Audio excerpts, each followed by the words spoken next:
Hai hai, halo teman-teman semuanya, semangat pagi, salam sejahtera dan salam sehat selalu buat kita semuanya. Kembali lagi dengan aku, welcome back to my channel, Vera Tambajaya. Dan di video kali ini kita akan belajar materi baru lagi nih. Kita akan membahas tentang penyakit jantung dalam kehamilan. Seperti biasa, aku bakalan ngasih materi terlebih dahulu, baru kita akan ngebahas kasus atau latihan soal. Oke, langsung aja ya. Penyakit jantung dalam kehamilan. Nah, gejala dari penyakit jantung dalam kehamilan ini ada beberapa. Yang pertama, sesak napas. Yang kedua, nyeri dada. Yang ketiga, palpitasi atau rasa berdebar-debar. Kemudian ada odem pada ekstremitas. Ini ekstremitas atas dan ekstremitas bawah ya. Kemudian penyakit jantung itu sendiri terbagi menjadi 4 golongan. Yang pertama, ada kelas 1. Nah, pada penyakit jantung dengan kelas 1 ini, gerakan fisiknya tidak terbatas. Jadi, meskipun ibu melakukan aktivitas, ibu nggak merasakan yang namanya gejala yang kita sebutin di awal tadi, seperti sesak napas, nyeri dada, palpitasi, atau odem, ya. Kemudian ada yang kelas 2. Nah, pada kelas 2 ini si ibu harus membatasi aktivitas. Nah, jika melakukan pekerjaan akan terasa mudah lelah, jantungnya berdebar-debar, sesak napas, nyeri dada. Nah, tapi ketika si ibu beristirahat, gejala ini bakalan hilang. Next, yang ketiga, ada kelas 3. Nah, pada kelas 3 ini, si ibu sudah harus sangat membatasi aktivitas fisiknya, lebih nyaman saat beristirahat. Sedikit aktivitas saja udah menimbulkan gejala seperti mudah lelah, jantungnya berdebar-debar, sesak napas, nyeri dada, ya teman-teman. Nah, meskipun cuma sekedar ibu berjalan ke kamar mandi, berjalan ke dapur, ini sudah terasa mudah lelah ya teman-teman. Kemudian yang terakhir ada kelas 4. Nah, pada saat si ibu sudah sampai pada tahap penyakit jantung kelas 4 ini, si ibu sama sekali tidak bisa melakukan aktivitas fisik. Jadi si ibunya ini hanya berbaring di tempat tidur. Untuk kelas 1 dan kelas 2 ini diupayakan untuk lahir normal, tapi harus dibantu dengan vakum ekstraksi supaya nggak memberatkan jantung si ibu. Nah, harus tetap kita amati KU-nya. Nah, kalau KU-nya turun, kita harus pasang infus, oksigen, kemudian kita harus rujuk nih. Nah, kalau KU janinnya turun, kita harus melakukan resusitasi intrauterin. Kemudian usia yang paling berbahaya pada ibu dengan penyakit jantung ini adalah pada saat usia kehamilannya 32 minggu. Kenapa gitu? Karena pada saat usia 32 minggu ini terjadinya puncak hemodilusi karena pada saat 32 minggu inilah puncak kerja jantung paling berat. Si ibu yang tidak punya penyakit jantung pun kerja jantungnya sudah berat ketika terjadi hemodilusi. Apalagi ketika si ibunya mengalami yang namanya penyakit jantung, bisa berakibat kritis, bisa sampai si ibunya henti jantung. Nah, kalau untuk si janinnya bisa mengakibatkan BBLR. Nah, ketika si bayinya juga lahir bisa mengakibatkan hipoksia nanti ya. Kemudian selanjutnya untuk penanganannya ini nggak bisa kita lakukan penanganan di BPM. Ini bukan wewenangnya kita. Jadi kita harus melakukan rujukan ya, karena nanti ini harus dikerjakan, memerlukan penanganan khusus multidisiplin yang melibatkan ada dokter spesialis kandungan, ada dokter spesialis penyakit dalam dan lain-lain. Jadi memang harus dipantau kondisi ibunya ya. Untuk asuhannya sendiri untuk kelas 1 dan kelas 2 ini kita rujuk ke rumah sakit yang memiliki dokter spesialis jantung dan unit perawatan intensif yang memadai.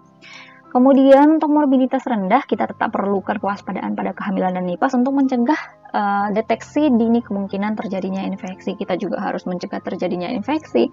Kemudian kita waspadai gejala gagal jantung, ronki basah. Nah, ronki basah ini bunyi napas tambahan. Bunyinya itu seperti mendengkur ya teman-teman. Ronki basah serta batuk. Kemudian sesak napas saat beraktivitas. Hemoptisis. Nah, hemoptisis ini batuk darah ya. Kemudian ada odem pada ekstremitas atas dan ekstremitas bawah. Kemudian terjadi takikardi, detak jantungnya naik bisa melebihi 100 kali per menit. Next, untuk kelas 3 dan kelas 4 kita juga rujuk ke rumah sakit yang memiliki dokter spesialis jantung dan unit perawatan intensif yang memadai. Kemudian kita nanti ketika udah di rumah sakit ini bakalan dikolaborasi dengan dokter untuk rencana terminasi kehamilan. Ada banyak nanti sih, ada konsul lagi ke dokter penyakit jantung, dokter anestesi gitu sih biasa yang kami lakukan di rumah sakit ya teman-teman. Kemudian meneruskan kehamilan dengan tirah baring total dengan pengawasan kuat. Nah, si ibunya sudah harus istirahat total ya. Kemudian persalinannya harus dilakukan dengan seksi sesaria. Nah, itu dia nanti bakalan dikonsulkan lagi dengan dokter-dokter yang lainnya. Dilakukan EKG, gimana kondisi jantungnya gitu ya. Kemudian kita konsulkan lagi ke dokter anestesi dan dokter lainnya. Oke, supaya lebih paham lagi, kita langsung aja ke kasusnya. Oke, seperti biasa aku di sini punya satu kasus, tapi untuk beberapa pertanyaan ya, teman-teman. Nah, di sini 4 pertanyaan aja. Kita langsung baca pertanyaan yang nomor 1. Apakah diagnosa yang tepat pada Nyonya R? Oke, nah di sini di kasusnya dibilang dia datang ke BPM, kemudian ini kehamilan kedua tidak pernah keguguran, usia kehamilannya 30 minggu. Ibu mengeluh cepat lelah, sesak nafas, kemudian keluhan tersebut hilang saat istirahat. Tekanan darah ibunya normal, kemudian heart rate-nya dia agak naik sedikit 90 kali per menit. Pemeriksaan fisiknya didapatkan palpitasi dan odem pada ekstremitas atas dan bawah. Oke. Kemarin kita sudah ngebahas penyakit jantung ini dibagi menjadi 4 golongan sesuai dengan kemampuan aktivitasnya.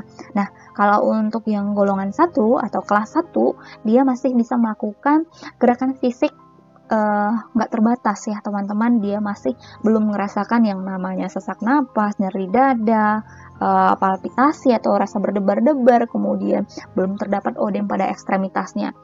Kemudian pada kelas 2, ibu sudah merasakan gejala-gejala ini, tapi gejalanya hilang saat ibu istirahat. Nah, ini sudah menjadi kata kunci di sini ya teman-teman. Keluhan tersebut hilang saat istirahat. Nah, sudah pasti jawabannya adalah yang kelas 2. Nah, kalau yang kelas 3 itu kan si ibunya lebih nyaman saat beristirahat. Jadi sedikit aktivitas saja sudah membuat ibunya lelah.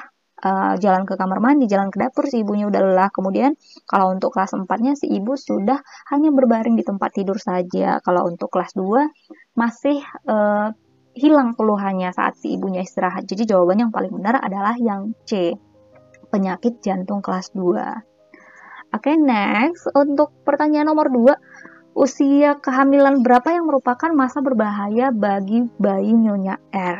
Nah, jadi usia yang paling berbahaya pada bayi Nyonya R ini adalah pada saat usia kehamilan 32 minggu. Kenapa Kak? Kok bisa pada saat usia kehamilan 32 minggu gitu ya?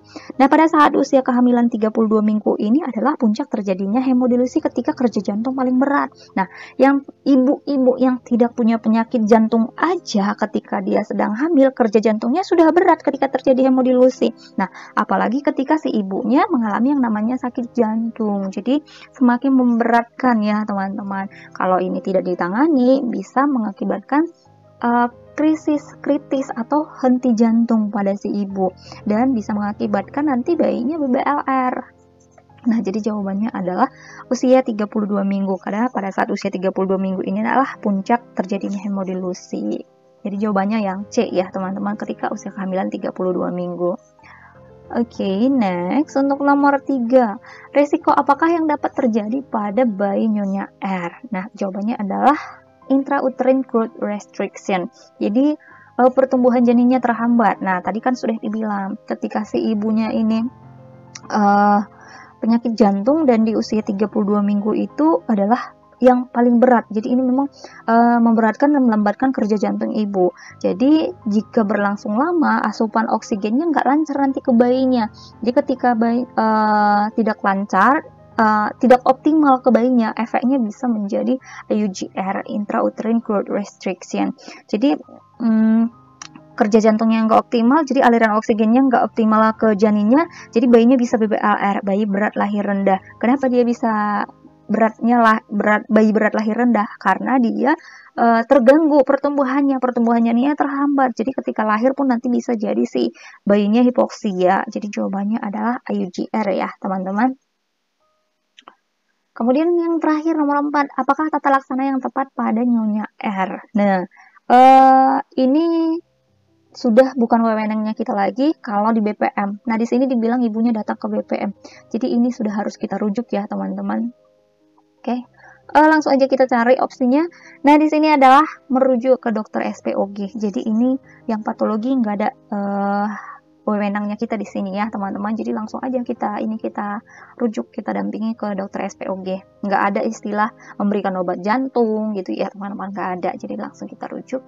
Ini jawabannya adalah yang A, merujuk ke dokter spesialis obgyn. Biar nanti ketika sudah sampai di rumah sakit, biar pihak di rumah sakit nanti yang berkolaborasi dengan tim dokter lainnya ya, teman-teman. Jadi jawabannya adalah yang A. Oke. Gampang ya, teman-teman. Semoga walaupun materinya singkat, contoh soalnya hanya 4 pertanyaan, semoga sudah semakin paham. Nanti teman-teman juga semoga sudah bisa buat contoh kasus sendiri. Nah, segitu dulu. Terima kasih buat teman-teman yang sudah mampir di channel ini dan sudah tonton videonya sampai habis. Kalau suka boleh di like dan di share ke sosial media yang teman-teman punya. Dan kalau mungkin masih ada pertanyaan, boleh tinggalkan pertanyaannya di kolom komentar. Nanti aku balas, kita bahas ya, teman-teman. Kalau penasaran dengan video selanjutnya yang bakalan aku bahas di channelnya aku dan gak mau ketinggalan videonya, boleh ditekan tombol subscribe-nya, bunyikan juga loncengnya supaya teman-teman nanti ternotifikasi. Oke, segitu dulu. Tetap semangat, salam sejahtera, sehat selalu, salam kompeten, sehat-sehat buat ibu-ibu yang sedang mengandung. Sehat-sehat semuanya. See you on my next video. Bye-bye.